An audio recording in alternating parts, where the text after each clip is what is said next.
So even though we face the difficulties of today and tomorrow, I still have a dream. It is a dream deeply rooted in the American dream. I have a dream that one day this nation will rise up, live out the true meaning of its creed. We hold these truths to be self-evident that all men are created equal.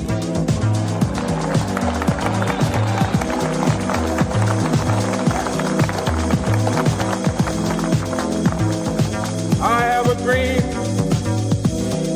that one day on the red hills of Georgia, sons of former slaves... Hey, everybody, we all have a dream. Oh, God. This is the way shit works now with your boys, Lucas and... Bobby from the Bronx, Rob Solves America, Biden's burner account.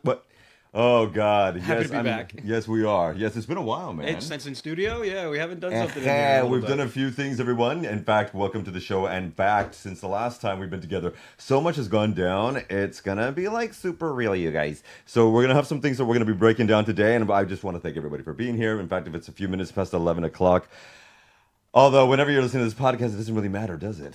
Right. And it's also typical for us to go in a couple minutes after. So yeah, in fact, I asked Mr. Tech Man, shout out Eduardo, thank you, sir, if we could start a little bit late because I'm running like a chicken without a head cut off. Do you say that?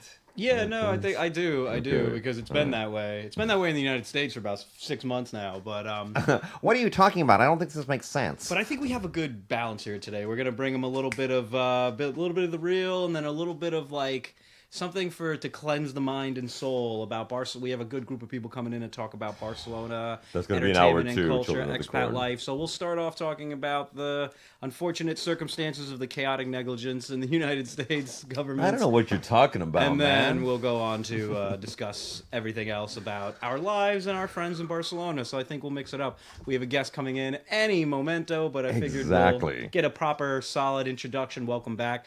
Check us out on our YouTube page and our Instagram page and our new Blue Sky page. Hey. We've done a few interviews since we've been gone. We talked to Charles Gaba, prolific fundraiser and ACA data guru. Exactly. And the Queen of New York City, my personal friend for a decade plus, Stacey Pressman, ran for mayor of NYC in 2021. That's right. Wake the F Up NY. She's been an actress, a public speaker, and once comedian. An actress, comedian, and all that, always, because it's in your blood. She's still doing it. Exactly. She took the interview with us hours after she was shooting something mysterious. And then running off to something else. So we want to give a mad shout out to that. Find that on our YouTube page. Find that on our Blue Sky page. Find that on our Instagram. I think you'll very much enjoy so. And now we've got a ton of great guests today to bring in the real for you guys. Hour 2 is going to be a total immigrant expat experience extravaganza. We're also going to be doing a brunch fest with some breaded goodness, and there will be bubblies spreading around, although today I forgot the crystal, so we're going to be doing it out of plastic, but whatever. That's an hour 2. But today also I do want to make a beautiful shout out that all of that can be found. In fact, the Blue Sky, the Instagram can be found at The Way Shit Works Now, and on YouTube it's The Way Ish Works Now, because this is the way that Ish works here on YouTube.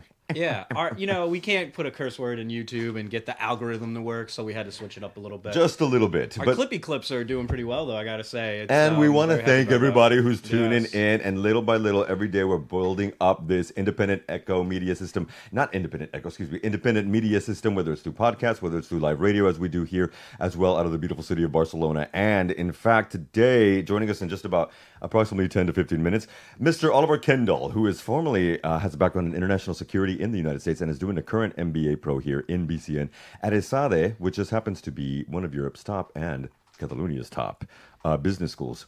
Yeah, he's a good friend of mine. We volunteer together, and we've. What did you guys volunteer for? Like, what kind of stuff was you? So to lay it out in the beginning, our opinions are never part of the organizations that we volunteer for, or work for, or own, or study at. But we volunteer for the Democrats Abroad. Both of us have worked for Barcelona and for Global. So we help in terms of like messaging on the global front, press releases, talking points, content creation. He's been a little bit busy because, as he'll tell you, the MBA program is not exactly easy. No, especially at Esade, and that's why it ranks there at that. This is not an advert for Esade, by the way, Yeah, but it it does can rank be there if at you- the top there, and certainly in Spain it is the top here. It can be, but only if you pay. You better act like you know. But even let's talk about that because we got some time to kill on the Yeah, pod. absolutely, And again, absolutely. remember the way shit works now at Instagram, at meta sites, basically. Oh, hi. And Blue Sky, and the way ish works now here. And welcome everybody, especially if you're listening. Blue in the Sky beautiful is state of burgeoning. Catalonia. Blue Sky is burgeoning. It feels like an audience best for us, and that's why we got set with it. And Charles Gaba has a very big presence there. He's able to help us promote. So is Ben Gorman, friend of the show. He's helped us in a big way. And, we're just trying to get out there, counter-programming to the U.S. government's slew of nonsense and tell you the truth. Come out here, have these discussions, and discuss exactly what the hell is going on that needs to be talked about. And give Americans who live abroad like a voice, an outlet, somebody to listen to that isn't insane, a show, a program that can actually like inform you without indoctrinating you or without all sorts of layers of nonsense. I'm thrilled to be back in studio and continuing the conversation. Fresh off the No Kings parade. Fresh off, So- I saw something that, I forgot where I saw it actually, doesn't matter. But it said, it was a note from somebody, a tweet or a skeet, whatever they call the hell that shit. Yeah, But I don't know what they call it. they said, another chap or another lass or something from England, we actually do have a king. And our king has never sent the military to fight against its people and threaten and train. And that's a real king. So what you have is a burgeoning dictatorship. So that's what we had agreed on, DA, to avoid complications and confusion. Our term was no dictators, which we think everybody can agree with, and we turned out pretty large. Actually, it was about 250 people in Plaza San Jaume, and it was our sort of reach out to the thousands of protests that were in the States. And DA coordinated a bunch all over the world. Spain, France, England, Mexico. Oh man, Eastern all over Europe, Asia, too. all Yeah, all over over Eastern the place, Europe. yeah. Yeah, Aaron's over there in Bratislava. Yeah, I mean, it was really beautiful. It was really beautiful. We have a lot of it was just great energy. I spoke to a crowd. I like to get in front of a microphone any chance I get. And it was great. It was really. Did you grow up honestly- like that? I don't. Yeah, probably. Look at me. Yeah, I was an only child. I mean, what am I gonna do, right? I'm a twin. Complete opposite, but I think both of us were a little bit. Look at me. It's also like growing up in the Bronx looking like Macaulay Culkin kind of thing. Made me be like, okay, I better be funny or something. It's true though, because if you don't know New York City, then you don't understand what Bobby's Right. saying. That's why. But exactly from where they had the rally for the No King's Day.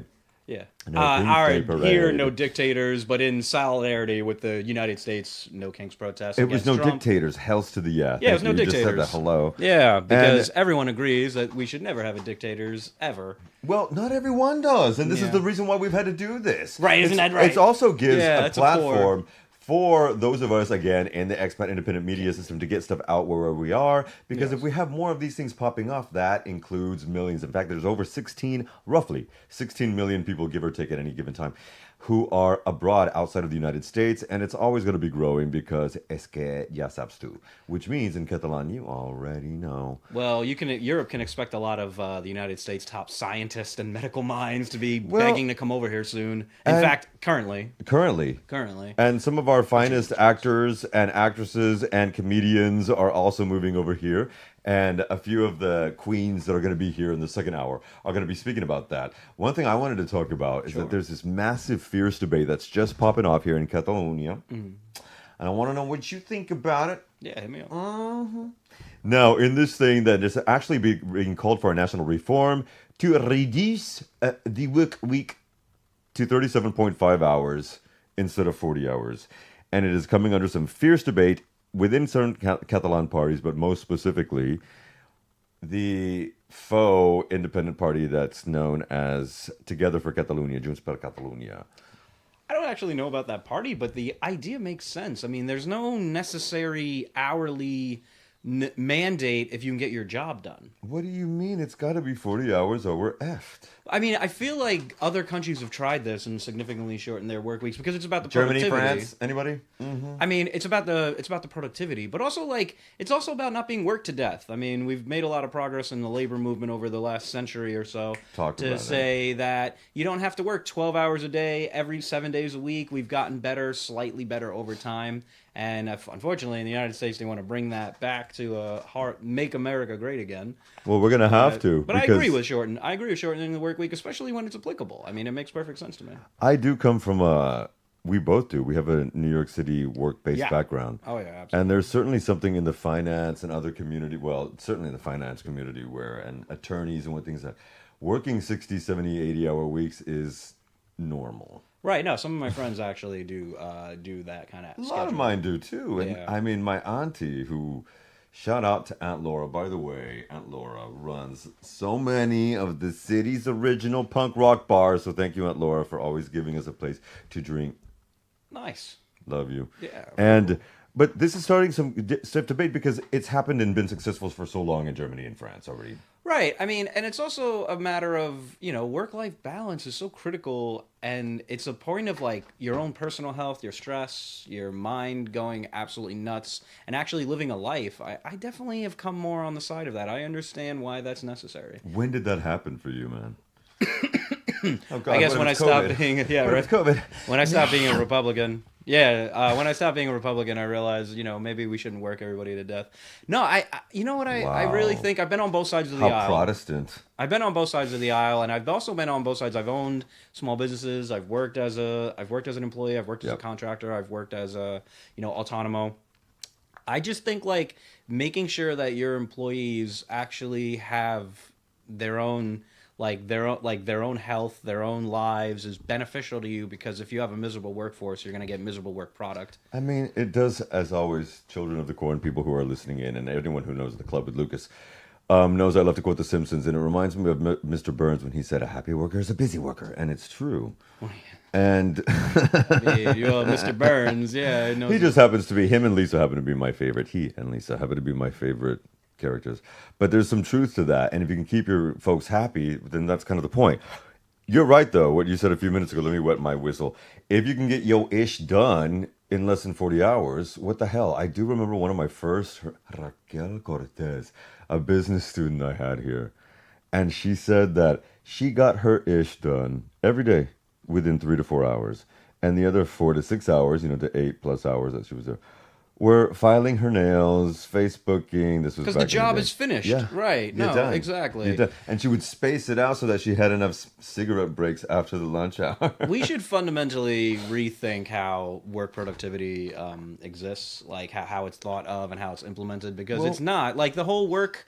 The companies that are demanding their employees come back to work in offices has nothing really to do with productivity, in my opinion. Oh, you mean like Elon Musk and the U.S. administration government? Yeah, as in you can get your job done, and I think like there's a beneficial, like you can't run a government on Zoom. I understand, like Amen. True. So like but if people are being equally productive at home as they are in your office, then you have to rethink. Yeah, I kind of. Can we?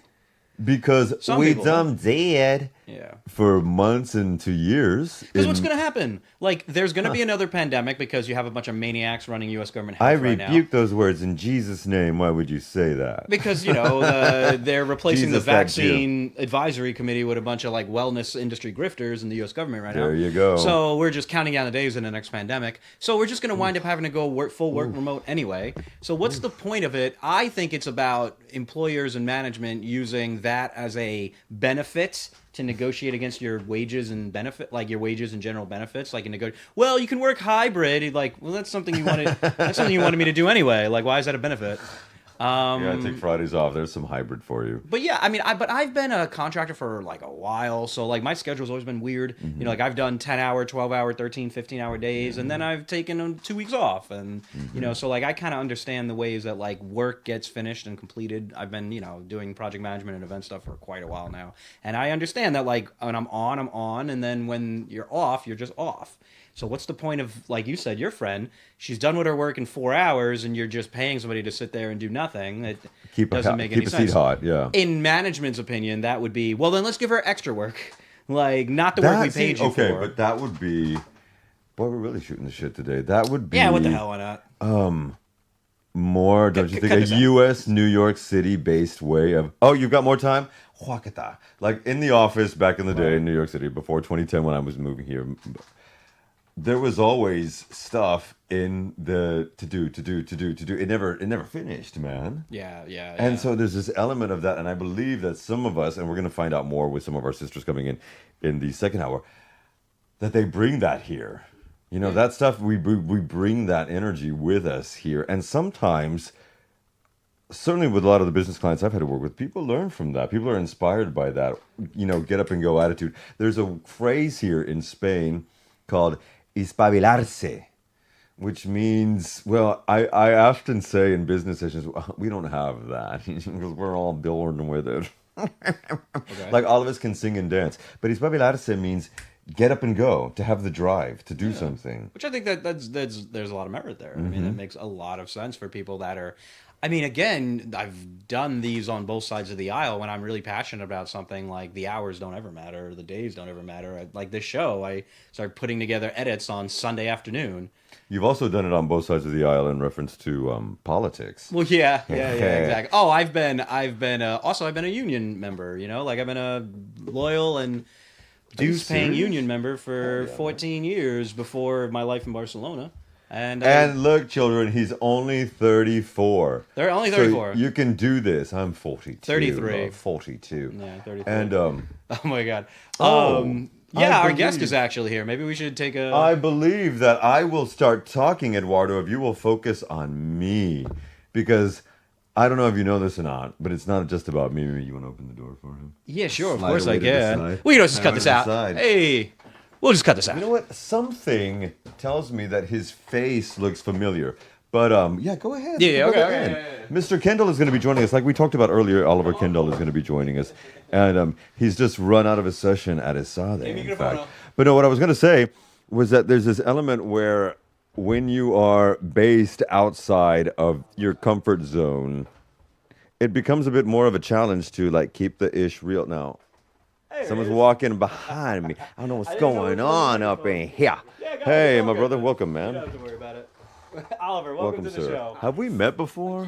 I believe so, actually. I think a couple weeks ago at the protest, not the most recent one, but the previous. We haven't. No, we didn't. Your face looks familiar. Oh, okay. No, I haven't been there. I haven't been to the protest. Well, you've both been in Barcelona for about, what, 6 years or so? In my case, 6, yes. Okay. Yes, coming up on 7 this fall, actually, which is mind-blowing, but... Why is it mind-blowing? Talking to the good guy. And everybody, this is Oliver Kendall, and he is actually one of our, I'm going to call him a calm resistance fighter. I actually called today's edition of the podcast, because we were splitting up into 2 hours, the Go F Yourself Drumpf update. But it's not really going to be that, because we're going to talk a little bit about what you're dealing with as an expat. May I ask, why is it a mind-blowing after 7 years? Because, as I keep telling people, I moved here for 8 months 6 years ago. It was completely not the plan, and I thought that I would be back in the U.S. or somewhere else doing a graduate program like 5 years ago. And well, as always happens to expats who moved here, well, I think my story is pretty common. Okay, so there's a specific other person involved. That didn't work out, so you stayed. No? Actually, sort of, yes. Okay, see, that seems to be a very big... That was certainly my story also as well. an expat story, yeah. Very common expat story. But, and now you're here doing your MBA. Yes. Nice. Because your background is in international policy. Yes. So could you talk a little bit about that? There we go. About the international policy, or how I ended up doing an MBA, with that being the case? Both of them, please.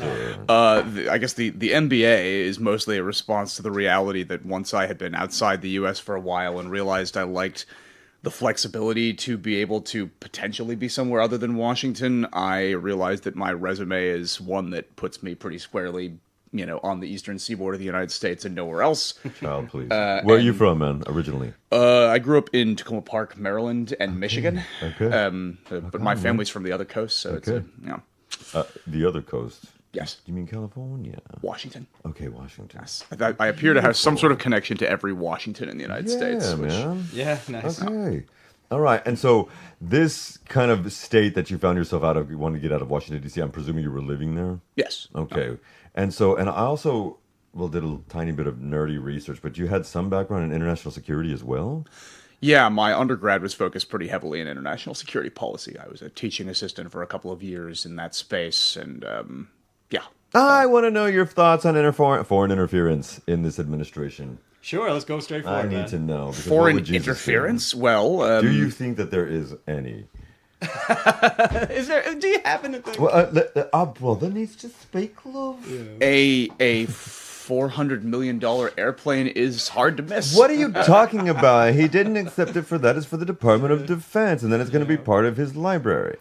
Well, I'm sure the Department of Defense will bear that in mind the next time the Qataris back some insurgency that we're not a fan of, or at least I'm sure that was the hope on the part of the Qataris. So it's sickening. It's sickening. Is it true they were trying to get rid of that plane? Like that's not even like a nice one. I have no idea, but I doubt that it's not a nice one. My understanding of having flown Qatar Airlines once or twice, my understanding is that they do the airplane thing pretty well. Well, actually, they do, and they were just voted as of last week. Well, they just were announced as the top airline of 2025. Oh, what do you know? They took it away from the Emirates. Oh, it's break. all part of the sovereign fund.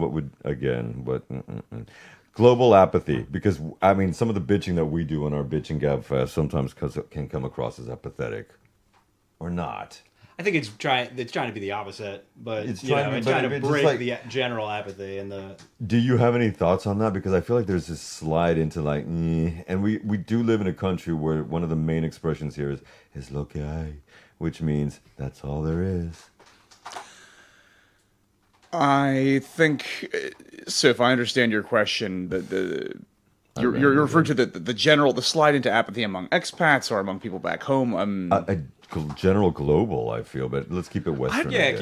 Like so in the States, I feel like apathy contributed to the election result. Contributed to the result, I think. Yeah, I don't know how much. I think unfortunately our party has a tendency to notice as a problem just after the nick of time. The people leading the party. Oh no! The voters as well. The voters. Okay. I mean, I have plenty. I'll have some criticism for the people leading the party, but ultimately it's the voters' fault. In terms like who leads the party as a result of what the voters do, and the Democratic Party has a long history of having our. Good thing I'm not running for something, so I can honestly levy a critique at our voters, which I think they deserve, which is that. Sure. And I think this is changing as our coalition shifts to be, some of the suburbanites that we've stolen from the Republicans. But for decades, we've had this problem of Democratic voters seem to need to fall in love with a charismatic young candidate in order for them to vote for anything. And you see that in the fact that if only this were a visual medium, I could use my talk with the hand kind of thing. But I guess I can't. But I mean, I can make the point that when you look at voting patterns among Republicans for the last couple decades, it doesn't rise and fall from a presidential year to midterm year at nearly the same rate that the Democratic vote does, which to me underlines a degree of not taking it seriously enough among Democratic voters of this sort of like, oh, look, I was inspired by this young, charismatic presidential candidate. I'll bother to show up to vote. Yeah. And then 2 years later, oh, this person hasn't made it rain 20s. Well, I have better things to do all day long on midterm day. And then we get swamped. Fortunately, we can point to an exception there in 22, but it's 18. Yeah. But apathy, I mean, and look at the response among the sort of, among a lot of Democrats in 2017 and in 2025, which is basically, you swore earlier, I noticed, so I can, which is basically, oh shit, looks like we didn't do anywhere near close to what we had to do to not lose an election to a crazy person. Now I'm going to be angry. And I remember after the 2016, I think it was in Portland. There was some sort of riot thingy after the election where a bunch of people came and threw trash cans through windows and looted small businesses and did a ton of damage to, exactly the kinds of people that the Trump presidency would then go ahead and do more damage to. Yeah. And of the people who were doing that, only a fraction of them had been registered to vote. And I definitely have an issue with doing not voting and then trying to make your change happen through like crazy shit like that. So like I love running these protests. We've been doing them for a while in our group, and we both have said like these are our conversations. We don't represent anybody we volunteer for or get educated from or companies we work for or own. These are our opinions that we're saying. But like you're absolutely right. There's an entire like, and I really feel like social media is fueling this, where a lot of people like go straight to like, let's jump into like Luigi is the man, but I never vote. So you have to shoot the healthcare executive on the street, but you can't vote for a party that'll give you more healthcare. And I find that to be kind of ridiculous. And it's the fuel there in social media because I think like a lot of these pages are negligent. I think we follow like these pages online that will not tell you, hey, are you registered to vote? Are you making sure you're participating in your civic duty? So what then is the answer to that? There has to be an antidote. There's got to be more of this. There's got to be more of people putting up extra content. It's conversations like it's education like too. It's education, but it's conversations like this, like because as Oliver, the point that I think you were getting towards is that like incremental change is actually good. And it's in a country with 330 million people. It's a very difficult thing to do. So when a Democratic president gets elected to solve a bunch of crises that a Republican president has created with their negligence, but then they don't solve all the problems in the world in 4 years, by about the midterms, as he had said, it's not raining 20s or every single problem isn't solved, well, then I'm just going to stay home. But the Republicans go in and issue vote every single time they show up and they go, no. I want to keep the power. My party has to be in charge. They have to do that. And I think that's coalition problems in an information chaos time. Well, let's ask you something else then. If that's the case, what are some of the things that we should be preparing for? Do you, for example, think that there's going to be, or do you guys both, but sir, do you think that there's going to be some midterm elections next year, or are we going to have the autocratic takeover? I don't think that, given the future right now. Yeah, I would say the silver lining to the Trump administration's malice is their incompetence, and I find it. I admit I have always been one of the people that believes that not just Trump but his movement and what his movement has done to the Republican Party represents a clear and present threat to the continuation of democracy in the United States. And it's a past threat that's just manifested fully. Well, I'd say that it represents that threat. However, it's metastasized now. Yes, but we are still aided by their incompetence when they're in power. I mean, they have not done a very good job on a lot of things, and so all of which is to say, am I worried about Christy like this? Hey, our girl Christy will land on her feet, I'm sure. But like the point I'm trying to make is I think that although the Trump movement certainly represents a threat to democracy in the medium and the long term, I doubt that they will have managed to turn the United States into Hungary in effect by 2026. I think we do have another shot, but if that's going to happen, the Democrats need to do some serious introspection 6 months ago about why it is that we are in this position rather than continuing to flounder, and we need to actually, not be polling at a lower level than the least effective president in the history of the United States by the time that election comes along. This is the same thing that's happened here, though, man, because last weekend, and I was actually supposed to do something on my own show last weekend, and I had some stuff happen. I needed the day off. Sorry, everyone. But there was an element where there was 50,000 people that showed up in Madrid to protest the Sanchez administration for some shit that's really going down, and it is. And more people should have been well aware of it.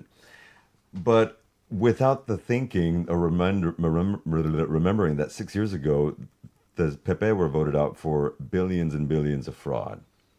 When you arrived, I guess. Yes. That was all happening.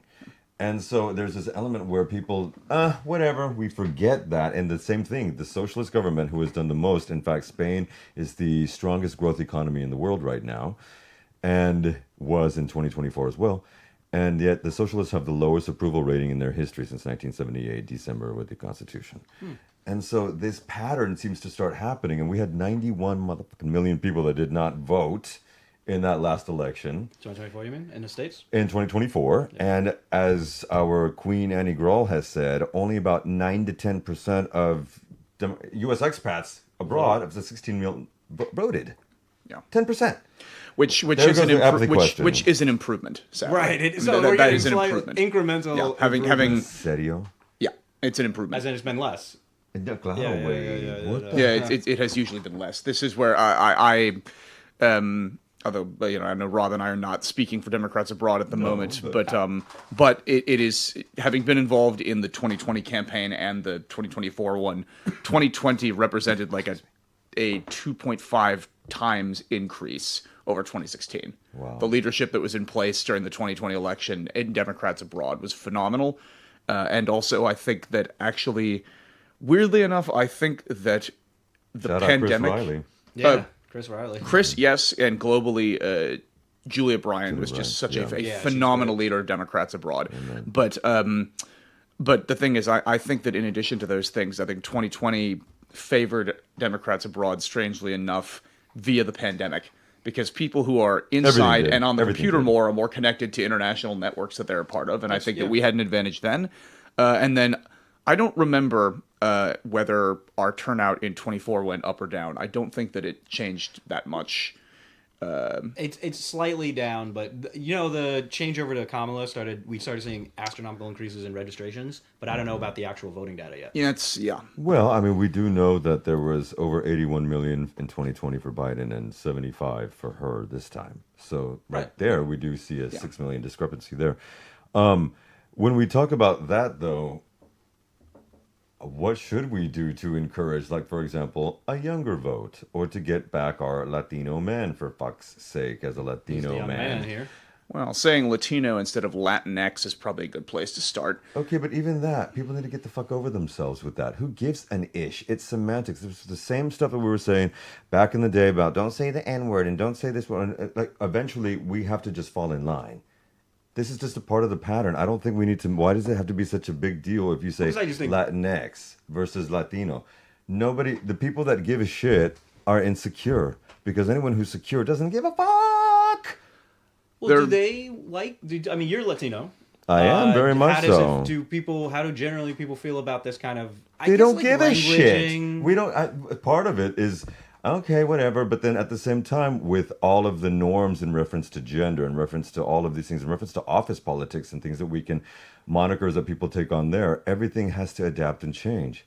Who gives a shit? Well, I think that's also our coalition issue. So, like, we're not a cult, right? So, like, we're not lockstep with a fearless leader. It's going to have people with all sorts of different backgrounds, like myself, like you.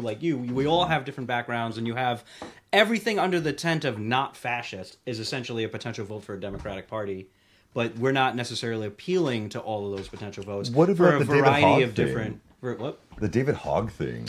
Oh, honestly, that dude, in my opinion, I don't really... Remember his background? Yeah. No, listen. But also... Okay, yeah. Like, he's not somebody who was actually qualified for the job that he ran for, and he decided to show up and say, well, if I don't like people, I'm just going to force them out. And I don't know if I went to DA and I said, let me be the global director, and I'm going to force people out if I don't like them. Mr. Kendall has a... I admit, I actually weirdly don't have a super strong opinion on this, but insofar as I have one,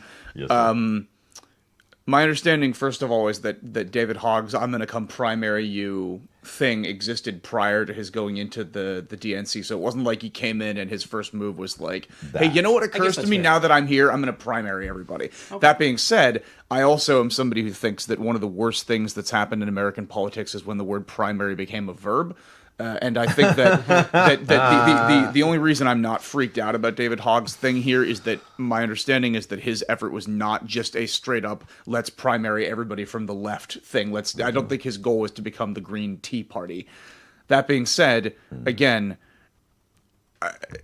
the reality is that the damage that has, I believe, been done to the Democratic Party's brand nationally by the victory of several folks in primaries whose primary calling card was to be loud, social media savvy, and from the left, as opposed to any sort of actual governing competence, who then primaried out competent, effective legislators like Joe Crowley, for example, and then by defeating another Democrat, then primarily use that platform to spread a message that is unpalatable to any constituency that isn't in Brooklyn or the Bronx or in Portland or something to that effect, has made it a lot harder for the party overall to win frontline seats. I think when I refer to Congressman Joe Crowley. I think we all know who defeated him. Yeah, I mean, I he's also my representative. Yeah, I also used to in my college days. I did stuff with the campaign of Congressman Keith Ellison, who was then the chair of the House Progressive Caucus and the first Muslim ever elected to Congress. However, and for the record, Keith was not primaried out by his successor, but his successor is somebody whose primary contribution to the Democratic Party appears to be to destroy its brand anywhere other than like her district. Okay. And the difficulty of winning back Congress is made only worse by the fact that in a time where all politics is no longer local, where frontline representatives are forced to answer for the antics of people like Rashida Tlaib or her friends. And, you know, this is where I know that David Hogg's primary thing was not aimed at it was not a Justice Democrat style let's pick the craziest furthest left person we can everywhere and get them into office, but I still am a little bit about the idea of the primary being the primary goal here. No, I agree. And then what happened in this situation, we should be clear, is because Malcolm Kenyatta got reappointed immediately, was that there was a flawed issue with the actual voting process in which how they filed the people running, and so they just had to rerun it because they didn't get it right. And David could have reran, like he just didn't have the support to get it after a while. But You're right about the Democratic Party brand, and this is what I've said on this show, and I've said it to other people in conversations. It's because the party doesn't really have an identity. And when you don't have an identity, you are defined by your political opponents. You're defined by the media. You're defined by social media grifters with 30 million followers. And you know what's in? Shitting on the Democratic Party to look balanced. Yeah. So the Democratic Party has a huge problem with people lying. You lift it up. You always have a way of. I try to. I try to. So let's do some lifting because my tits need it. Because we do. Well, the party has an extremely large amount of legislative wins federally, statewide, and locally. The party is the only party that can defeat fascists that are trying to destroy scientific research, trying to destroy public parks, trying to crush immigrant families. I mean, listen, you can play reinvent the wheel and let's go. I wish we had a European style system with as many parties as there were clouds in the sky. That ain't the system now. Do you, Diane? No, I'm kidding, but I'm saying yes. Yes. It would be so. Oh, I'm sorry. Now go. Since we're fantasizing, yeah, sure. You have no idea tell me. how what I would give to be in a situation where I could vote for my party. Can I guess? Then the sort of people that I was just alluding to a couple of minutes ago can have their own little Sumar style thing over to the side, and I could say, I'm not responsible for any of that crazy shit that person just said. Not my party. Don't you wish that other mother effing party that had done the same thing, because it is no longer that conservative Republican Party. We have someone coming in now or two whose father is actually an Orange County federal judge, and not a MAGA, I would assume, or maybe Orange County. And so, I'm not going to say that. Obviously, she can speak for herself. Yeah, but there's an element where there is a moment where probably only about 20% of ex-Republicans, pre-2016-15, the escalator, would have said, this is okay. And now it's about 20%, and 80% are, give me more, Daddy, we need it. They even say it on stage, Daddy's here, and he's going to give you a spanking. And then that motherfucker has a fight with Ted Cruz, and that made me come rainbows, because Tucker Carlson. That was annoying and ridiculously truth to a point, because he did hold him to Tucker. Tucker exposing Ted Cruz for not even knowing how many people live in a country that he wants to bomb into the Stone Age. Although in terms of the actual overall point, Ted Cruz is basically right in his assessment of Tucker Carlson, at least. Of course. Isn't that, if I only saw a clip of that interview, but it was one where he was like, Tucker, why do you work for Russia? Or something like that. It was one of these moments where I was like, I hate when I have to find Ted Cruz to be the more appealing option in a conversation, but like, that's the thing. Because he's so who do you hate less? Well, in a fight between syphilis and AIDS, one does win. In my having seen little bits of the conversation with Tucker Carlson, Tucker Carlson is the AIDS of that conversation. Oh, without a doubt, he's far worse for sure. He doesn't have the power or the microphone, because it's not Fox News, he's doing his own podcast. Good thing he's gone. But he's absolutely the worst piece of garbage, like one of the worst pieces of garbage living, for sure. Could we, do my brothers think that Fox News is the worst, or at least largest trash pile that has... They staff the White House. 30 of them work in the White House right now. I mean, that's the most powerful platform. He gets on his the planet. information and news up. I mean, his reading briefs from that, rather. Yeah, Donald Trump. Let's be realistic. Donald Trump is a low information voter, an average Fox News viewer who wandered into it's embarrassing the Oval Office. That being said, I'm one of the people that also thinks that our side has mishandled Fox by not going on there all the time. Amen. We should fight them. I agree. It's there's always been the cool kids in the coalition represented by the Obama bros on the Pod Save America thing have always made the argument of like, well, actually I think not all of them, but a couple of them have made the argument of like, if you go there, you're legitimizing it.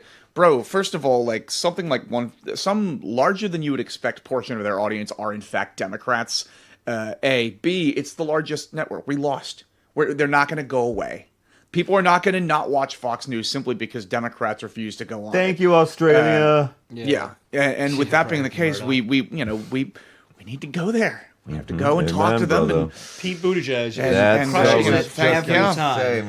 Every time he crushes it. And I agree with you wholeheartedly because it's not about in the moment, but Fox will clip this or that. It's about getting the truth to people that are starved of the truth. These are groups of people that are not living on the same world that we're living in. You, me, and Lucas are living on a different planet than the MAGA Fox News, the average Republican Fox News. Well, we actually are all living on the same planet, but they live in a different reality that doesn't include I'm talking fact, truth, and things of this world. So if you get an Oliver on a right-wing podcast, you get a me or you on a right-wing podcast, we're actually having a discussion to an audience that will never hear our opinions ever. So I agree with you. But even here, we have three varying opinions about certain stuff. Yeah, of course we do, because it's a coalition, not a cult. It's like The View. So that's how it works. The View, yeah, exactly. The next hour is going to be like The View. Right. No, I mean, our coalition could stand to be a little better at messaging, but how the hell do you get so many different groups of people from so many different backgrounds to get on the same page anyway? It's a very difficult thing. And you're right, you have like some flamethrower self-sabotagers like what's her name over there. And I don't like a lot of the self-attacks. That's my thing. If you are fighting a fascist government... what's her name? I find Rashida Tlaib to be repugnant. Oh. I find her to be completely repugnant. I find anybody that makes their social media balance, their social media presence, trashing the party you belong to constantly, and then also being this big bad boogeyman, the big lie that they tell, to be just absolutely repugnant. I mean, I just find it to be ridiculous. Stop trying to splinter off and stop trying to be cool and balanced and actually help beat fascists.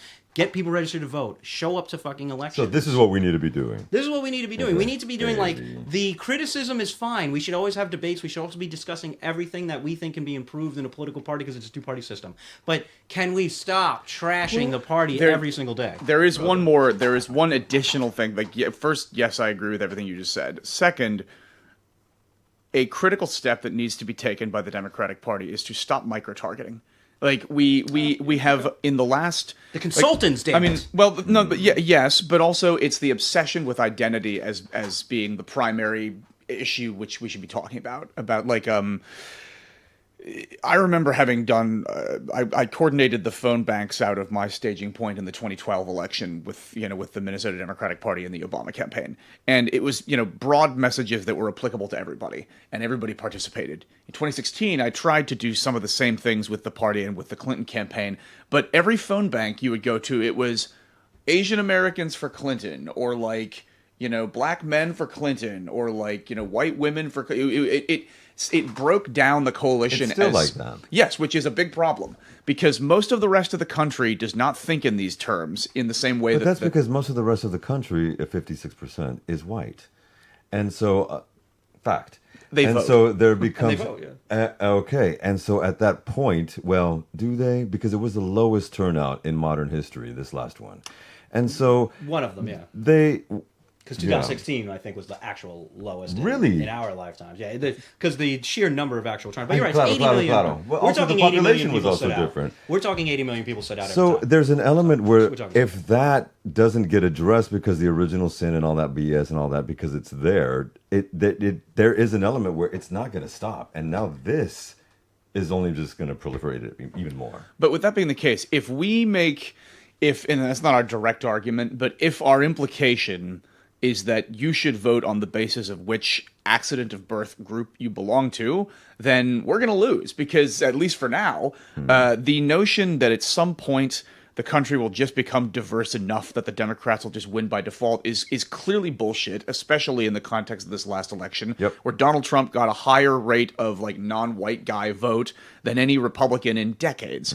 And if the Democratic Party insists on continuing to message in a way that is within the framing of vote for me because you're, X, vote for me because you're Y, rather than vote for me because of my idea and how it might help everybody, we need to get back to universal messages. So then we it need needs to be back to meritocracy. Well, it's not about merit. I mean, well, having the merits to say, we're going to do this and this and how we're going to do it. But also, I would challenge you on one thing, is that makes perfect sense in a world before the U.S. federal government is attacking people based on their identities. So right now, the Trump administration no, hold on. That's never not been the case. One could argue. Okay, I mean, okay, the Trump, sure, yeah. I mean, redlining, segregation, various other things. The notion that an administration being less nice to one group than another is new is I think not accurate. But it's a lot worse now. You'd say. Sure, yes, but there are evangelical Christians who would have argued in the past that the government was targeting them by making them bake gay wedding cakes or something. Do I think that's bullshit? Of course. But the notion that right now is not the first time that any group of Americans has felt as though they are disfavored by the government. Yeah. I don't mean to diminish what the Trump administration is doing, but my point is our messaging should not be grounded in a rationale of vote for me because what should it be grounded in? Vote for me because I'll do this to help the United States. What is this? That's the thing. That's what we need to higher establish. taxes on rich people, more comprehensive health care coverage, better education focused on getting kids into the classrooms, not changing the names of the school for silly cosmetic reasons. It means more investments in green energy jobs of the future. It means a consistent and robust foreign policy that doesn't abandon our allies because somebody, as you mentioned at the beginning, gave you a $400 million jet. Aiding parents, aiding single parents, aiding people with child care and things of that nature. Can I tell you, the last 4 years had a shit ton of progress on that. That's right. A shit ton of progress on that and by our stopped. party, by the Democratic Party. What I get angry at, and you're not these people because you're well informed, but people will tell me the Democratic Party didn't do this, and I'm like, well, what about this law? What about that law? So in the last 4 years, we added 20 million people to healthcare coverage. We cut child poverty in half.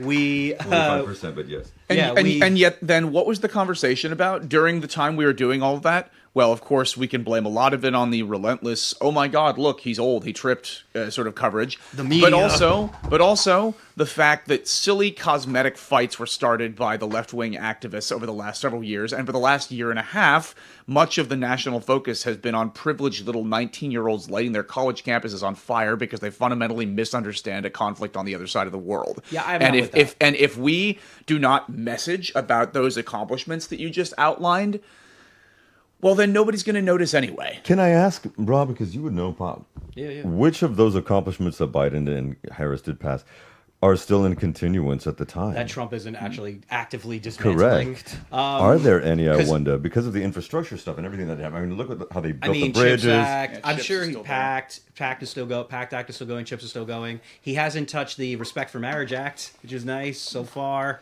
I think they're waiting for the Supreme Court to do that. The healthcare, we talked about this with Gaba. So we talked to a prolific fundraiser, and he explained how, if the Republican Congress and Trump do nothing by the end of the year, all the Obamacare subsidies added through the Biden term will just be wiped out.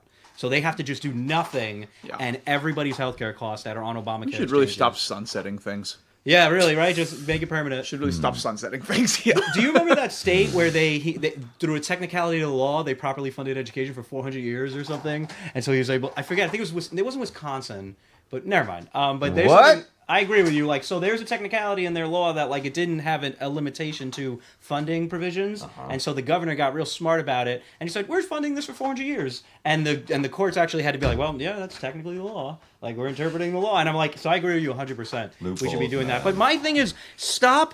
I need people to like realize that like it's never going to. We're never going to solve all the problems if you only give us 4 years to do it. Stop only giving us 4 years. Stop giving LBJ 4 years. Stop giving Biden 4 years. Stop giving Carter 4 years. You got Obama for 8, and there was financial reform. There was healthcare reform. There was a peaceful, better world. Like the thing is that I think that logic is correct, but I think within that we need to recognize that a president doesn't have 4 years. The president usually has 100 days, and the point of this is not about. Ultimately, and I don't know if there's anything realistically that we can do about this, because ultimately, a president doesn't have 4 years. A president has 100 days. Why does a president have 100 days?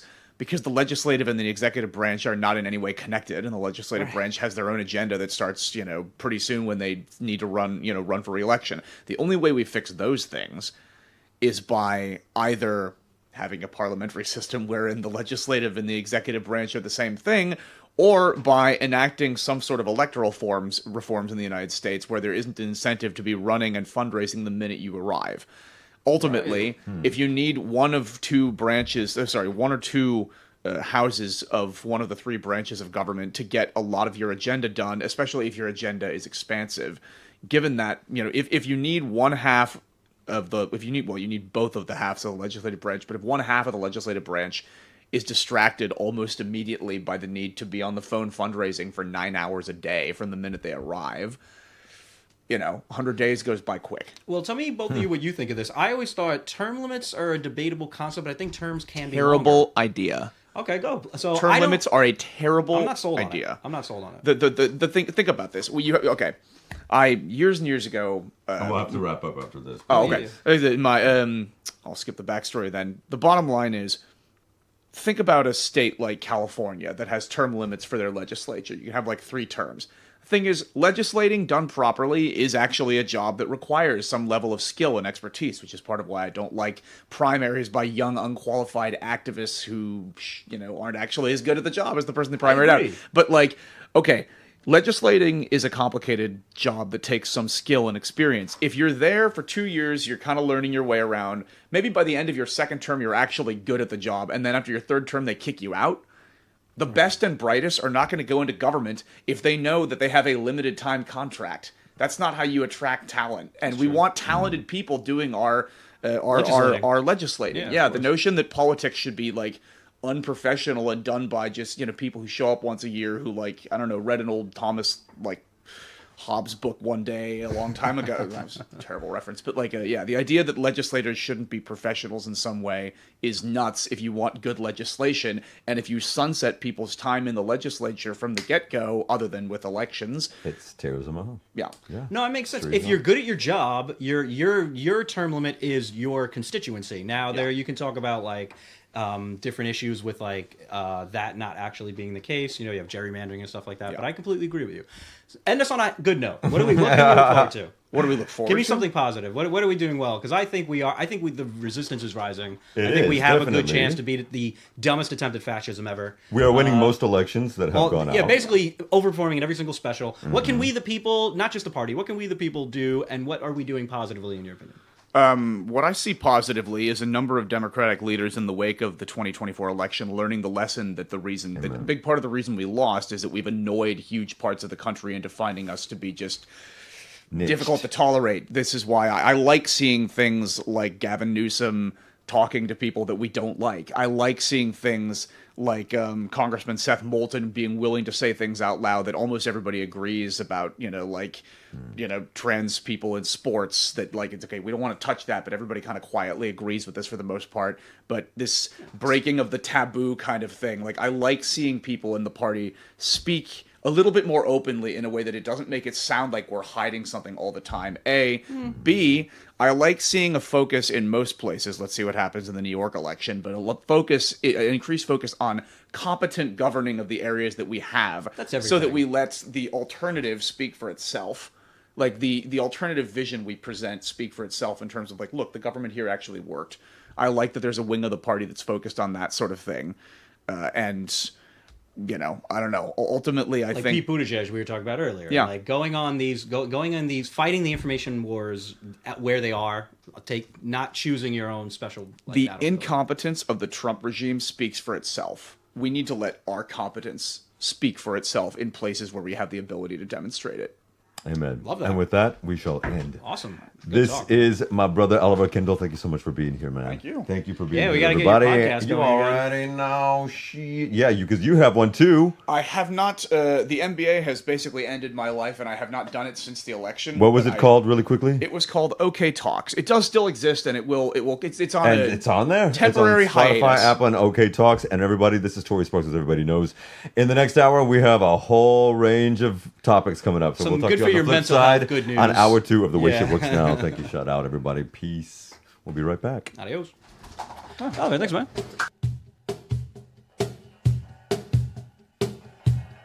Everybody knows that the dice are loaded. Everybody rolls with their fingers crossed. Everybody knows the war is over. Everybody knows the good guys lost. Everybody knows that the fight was fixed. The poor stay poor, the rich get rich. That's how it goes. And everybody knows.